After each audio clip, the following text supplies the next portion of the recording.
आप सभी का बहुत स्वागत है सी न्यूज़ भारत में। नमस्कार, मैं हूं रत्ना। आइए रुक करते इस खबर की ओर। खबर अहमदाबाद से है, जहां गुजरात प्रदेश कांग्रेस कमेटी के प्रेसिडेंट अमित भाई चावड़ा के आदेश और अहमदाबाद डिस्ट्रिक्ट कांग्रेस कमेटी के प्रेसिडेंट राजू भाई गोयल के निर्देशानुसार धोलका प्रांत ऑफिस में धोलका तालुका और धोलका सिटी कांग्रेस कमेटी द्वारा महंगाई, NIT और अन्य एग्जाम पेपर लीक मामलों और पेट्रोल डीजल गैस की बढ़ती कीमतों के विरोध में प्रांत हेड को पिटीशन सौंपने का कार्यक्रम आयोजित किया गया।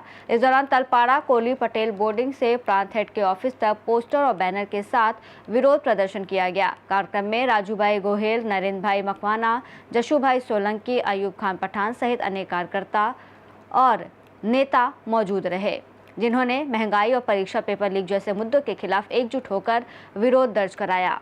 અત્યારે વર્તમાન સમયની અંદર કેન્દ્ર સરકાર દ્વારા પેટ્રોલ અને ડીઝલની કૃત્રિમ અછત ઊભી કરી અને જે ભાવ વધારો કરવામાં આવ્યો છે, તેમજ કેન્દ્ર સરકાર દ્વારા લેવાતી નીટની એક્ઝામ પેપર લીક થયા બાદ 24 લાખ જેટલા વિદ્યાર્થીઓને ફરીને એક્ઝામ આપવાનો વારો આવ્યો છે અને પેટ્રોલ અને ડીઝલના ભાવના કારણે ખેડૂતો જે વપરાશ કરે છે એવા ખાતર અને બિયારણ આ તમામ વસ્તુઓના ચીજના ભાવ મોંઘા થયા છે અને પેટ્રોલ અને ડીઝલના ભાવ વધવાથી ગરીબો અને મધ્યમ વર્ગને જીવવું પણ દોયલું થયું છે। ત્યારે આ તમામ મુદ્દાઓને ધ્યાને લઈ અને ગુજરાત પ્રદેશ કોંગ્રેસ સમિતિ દ્વારા દરેક તાલુકાની અંદર આવેદનપત્ર આપવામાં અને રેલીનું આયોજન કરી આવેદનપત્ર આપવાનો કાર્યક્રમ આપવામાં આવ્યો છે। ત્યારે એ અનુસંધાને આજરોજ ધોળકા તાલુકા કોંગ્રેસ શહેર અને તાલુકા સમિતિ વતી મામલતદારશ્રી ધોળકાને આવેદનપત્ર આપવામાં આવ્યું છે, જેમાં असंख्य કાર્યકરો આગેવાનો कार्यक्रम में जोड़ाया।